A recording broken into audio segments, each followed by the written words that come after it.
Friends, அஸ்ஸலாமு அலைக்கும். இன்றைக்கி சூப்பரான சாஃப்டான கிறிஸ்பியான மெதுவடை எப்படி செய்யுதுன்னு பார்ப்போம். இந்த வீடியோ ஃபுல்லாக பார்க்கணும், ஸ்கிப் பண்ணாமல் பாருங்கள். நம்ம சேனல் அப்படியே லைக் பண்ணிக்கோங்க. வாங்க நம்ம channel. Welcome back to Asha home kitchen.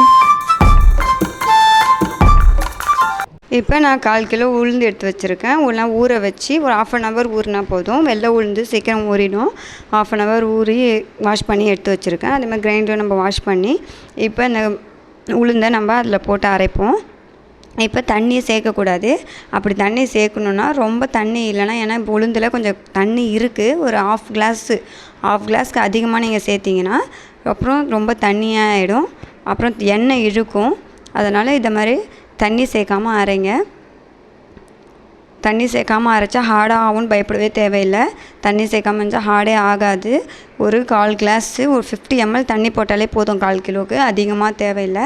அதே மாதிரி 20 minutes தான் அரைக்கணும். அதுக்கு மேலே நீங்கள் அரைச்சிங்கன்னா கிரைண்டர் சூடாகி மாவு சூடாகிடும். இப்போ பாருங்கள், நான் 20 minutes தான் அரைச்சேன். நீங்கள் இட்லிக்கு அரைக்கினா கூட நீங்கள் 20 minutes அரைச்சாலே போதும். இட்லி சாஃப்டாக பஞ்சு போல் இருக்கும். இப்போ நம்ம அரைச்சி எடுத்தாச்சு. இதில் பெரிய சைஸ் வெங்காயம் நான் கட் பண்ணி வச்சுருக்கேன். அதில் பச்சை மிளகாய் கட் பண்ணி வச்சுருக்கேன். கருவேப்பிலை கட் பண்ணி வச்சுருக்கேன். கொஞ்சோண்டு இஞ்சி கட் பண்ணி வச்சுருக்கேன்.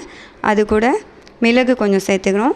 மிளகு நல்லா டேஸ்ட் ஃப்ளேவர் கொடுக்கும். சாப்பிடும்போது தேவையான உப்பு சேர்த்து அரிசி மாவு 2 டீஸ்பூன் போதும், அதிகமாக தேவையில்லை. இப்போ எல்லாத்தையும் மிக்ஸ் பண்ணியாச்சு. மிக்ஸ் பண்ண எப்பயுமே உளுந்த மாவு மிக்ஸ் பண்ண உடனே நம்ம வடை சுட்டணும். அப்படி இல்லைன்னா தண்ணி விட்ட மாதிரி நுர மாதிரி வந்துடும். நீங்கள் வடை சுடுறீங்கன்னா அந்த டைமில் மிக்ஸ் பண்ணிக்கோங்க, வெங்காயத்தெல்லாம் போட்டு. இல்லைனா மாவு ஃப்ரீஸரில் வைக்கக்கூடாது, ஃப்ரிட்ஜில் தான் வைக்கணும். ஏன்னா ஃப்ரீஸரில் வச்சிங்கன்னா நீங்கள் வெளில எடுத்துக்கும்போது தண்ணி விட்டுடும். ஃப்ரிட்ஜில் வச்சிங்கன்னா தண்ணி விடாது. இப்போ நம்ம அந்த ஃப்ரிட்ஜில் முதல் நாள் வச்சு தான் மறுநாள் தான் இந்த வடையை சுட்டிருக்கேன்.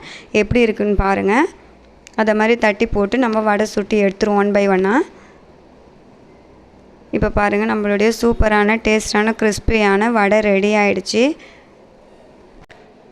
இன்ஷால்லா நீங்களும் இந்த ரெசிப்பியை செஞ்சு பாருங்கள். செஞ்சு பார்த்துட்டு எப்படி இருக்குன்னு சொல்லிட்டு கமெண்ட் பாக்ஸில் மறக்காமல் சொல்லுங்கள். பிடிச்சிருந்தால் லைக் பண்ணுங்கள், ஷேர் பண்ணுங்கள், சப்ஸ்கிரைப் பண்ணுங்கள். அப்படியே பக்கத்தில் இருக்க பெல் பட்டனும் கிளிக் பண்ணிவிடுங்க. அஸ்ஸலாமு அலைக்கும். பாய் பாய்.